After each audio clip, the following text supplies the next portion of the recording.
Segunda leitura, na carta de São Paulo aos Gálatas, São Paulo diz que a nossa glória deve ser por causa da cruz. Eu me glorio pela cruz. A cruz é o caminho do cristão. Não é as facilidades, não são as facilidades, não são as vantagens, mas o carregar a cruz. É por ela e nela que tudo se constitui para que um dia também nós usufruamos daquilo que o Senhor preparou para nós. Então, o caminho com Cristo é um caminho para o Calvário, assim como ele passou.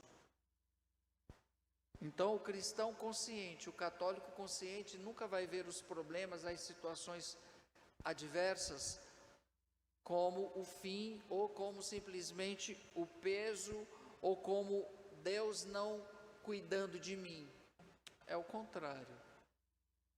Até porque nós temos clareza que o Senhor nunca vai dar para a gente uma situação, nos permitir uma situação que nós não tenhamos forças para vencê-la, para superá-la.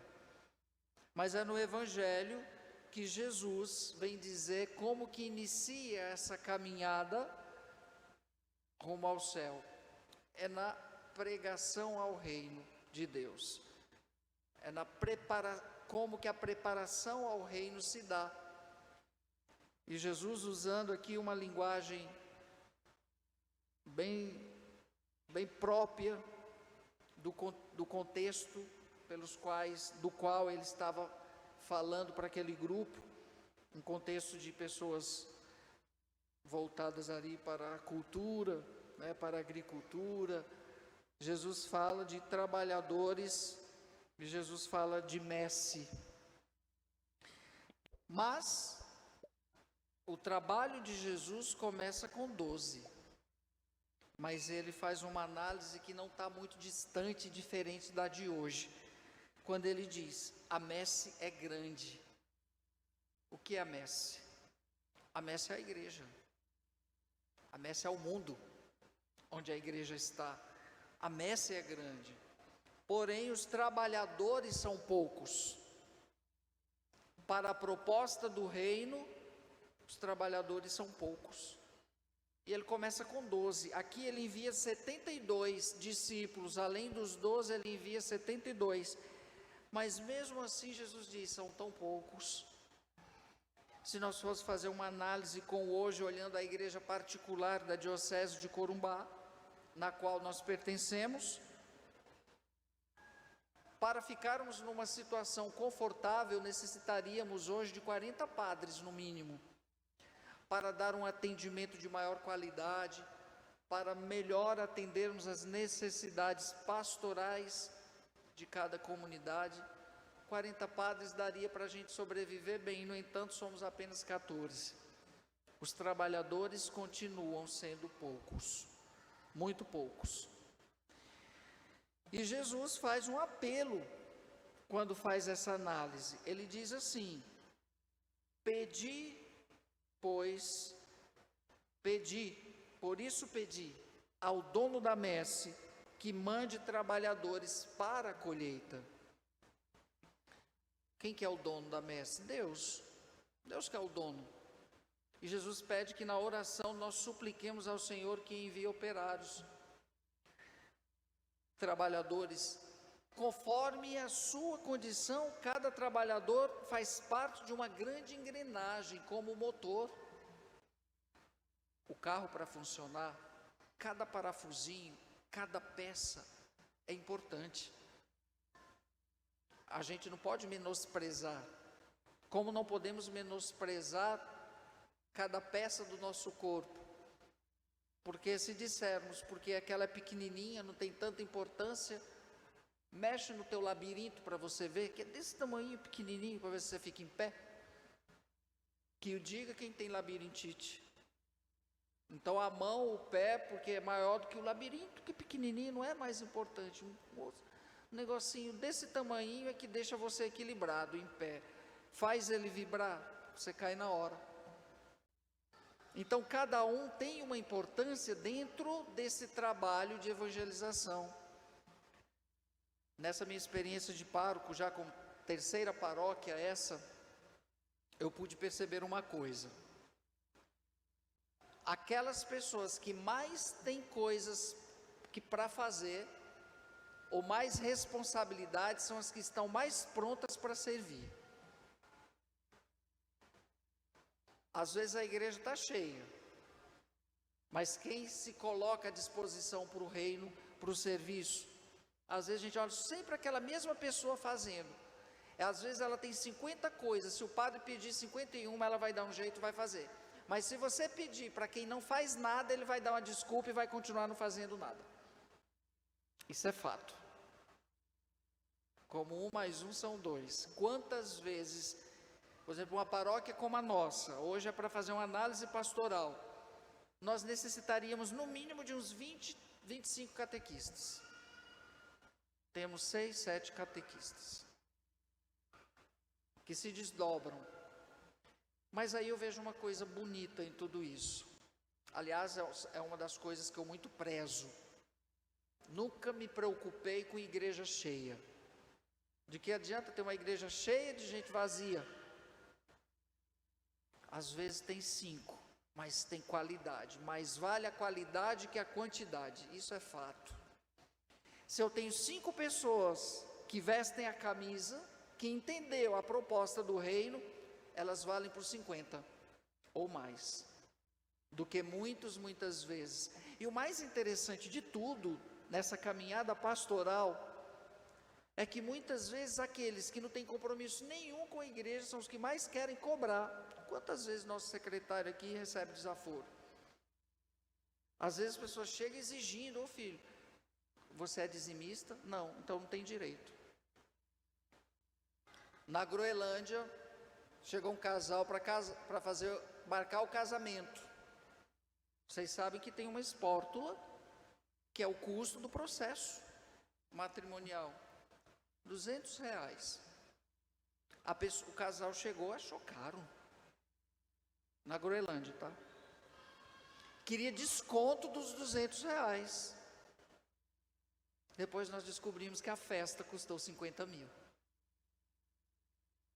Não é desproporcional um negócio desse? O que essa pessoa entendeu do sacramento? Gastou 50 mil com a festa, com DJ, com não sei quem e tal, e veio para a igreja pedir desconto nos R$200. Dá vontade de fazer o quê com um casal desse? E ela ainda se dá o luxo de atrasar 1 hora. Se as noivas soubessem o quanto é deselegante chegar atrasado, primeiro é um péssimo sinal, é uma falta de educação, falta de respeito e deselegante. Se elas acham que são elegantes, quem estiver me ouvindo que for casar, misericórdia, que não seja eu que vou assistir esse casamento. Aí a gente fica com as luzes ligadas, as igrejas que têm ar-condicionado, esperando pelos R$200 que ela pediu desconto, e foi gastar depois 50 mil na festa. Só dando um exemplo grosseiro que aconteceu na Groenlândia, isso não acontece aqui, graças a Deus. Mas como as pessoas são desproporcionais nas coisas, no serviço, no amor. Lógico que não é o dinheiro o mais importante, mas uma vez que eu compreendo que o reino precisa de mim, quantas pessoas poderiam dar um pouquinho mais de você no serviço? Mas às vezes nós cobramos, nós exigimos. Agora, quando se trata da generosidade, nós muitas vezes desaparecemos.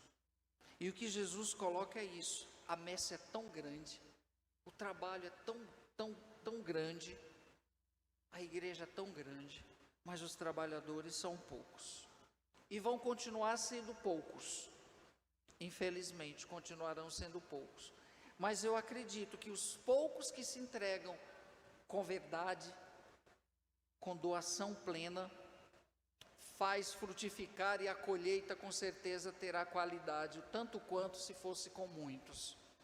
É óbvio que se a gente conta com o material humano, porque isso deveria ser algo de um processo natural de quem é católico, de quem é cristão, de quem foi batizado. O que eu posso oferecer para a minha comunidade do meu tempo? Visitei agora o Hospital do Câncer lá em Curitiba, passei em todos os leitos. das criancinhas. É um exercício que, quando termino, saio destruído, no sentido de todo mundo deveria ver o que é aquilo ali.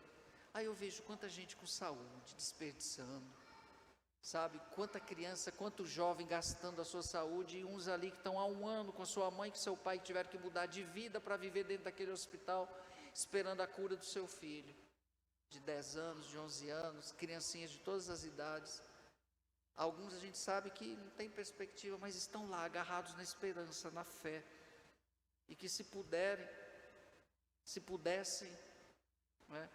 Então, e tem, o que eu estou querendo dizer, tem um grupo de pessoas voluntárias, tem a capela, que doam do seu tempo para estar lá, junto daquelas pessoas, daquela mãe, às vezes, que tem que sair para ir ali comprar alguma coisa, que tem que ir olhar em casa, não tem quem fique com a criança, os voluntários estão lá. Então, quanta coisa a gente pode se colocar, sair do nosso mundo, muitas vezes cômodo, de regalias, e ir ao encontro da dor do outro. E, no entanto, a igreja está lá, com poucos operários, mas cada hospital desse nós encontramos pessoas que se entregam. Isso é um trabalho para a messe também, porque é a igreja que está lá. Porque às vezes quando a gente fala igreja, a gente já vem a concepção da igreja templo, somente tal. Não, a igreja transcende nas suas obras sociais, em tantos trabalhos. Portanto, meus irmãos, Jesus hoje nos chama a atenção para ver como que anda o nosso compromisso e a nossa resposta a esse chamado que foi feito lá no dia do batismo. E Jesus diz ainda, tá? E Jesus diz ainda, em outro momento, quando vocês chegarem no lugar, vocês digam, a paz esteja nessa casa. Se a pessoa acolher, a paz vai estar ali. Se ela não acolher, tchau, a paz nem passa perto dela, volta para vocês. Em outro momento, Jesus falou, olha, em alguns lugares vocês não vão ser bem recebidos, então quando vocês saírem, sacudam até a poeira dos pés. É árduo, isso é tomar a cruz. É por isso que os trabalhadores serão sempre poucos, porque o que nós temos para oferecer não é um salário material, não é um salário material, nem teríamos como. O que a igreja tem a oferecer é um caminho para que você possa depois fazer parte do reino, dessa herança que Jesus nos prometeu, que todos nós somos merecedores pelo batismo, mas é preciso fazer um caminho, e a igreja nos facilita, nos dando esse caminho de conversão, porque não somos perfeitos, necessitamos da graça de Deus, hoje estamos, amanhã poderemos não estar, tudo na vida é tão efêmero, tudo é tão efêmero, tudo pode desmontar-se de uma hora para outra, mas quando nós sabemos o que queremos, e quando nós estamos abraçados daquilo que de verdade nos dá sustento, como aquelas crianças e aquelas mães, que se sustentam numa esperança tão bonita, motivadas, a fé motiva a esperança, isso nos faz caminhar, e gerenciando tudo que surge de conflito na nossa vida. Quando estamos abraçados com a cruz, terão as quedas, mas a ressurreição é certa, a ressurreição é certa. Então não esperemos muita coisa aqui, até porque se nós recebermos o pagamento aqui, não vai restar mais nada, não vai restar mais nada. A esperança nos motiva a buscar o transcendente todos os dias. Então rezemos e peçamos ao Senhor da messe que envie mais operários para a sua messe, para a igreja, que mais pessoas, mais jovens, né, possam dizer sim ao sacerdócio, à vida religiosa, mais casais que se comprometam, mais pessoas que possam, padre, tem um servicinho para mim aí, posso dar 1 hora do meu tempo para alguma coisa, que bacana. Consciência de ser igreja faz com que nós saiamos de nós mesmos, né, e vejamos o que eu posso contribuir um pouquinho nessa messe, que tanto espera de nós, que um dia recebemos tudo de Deus. Creio em Deus Pai Todo-Poderoso.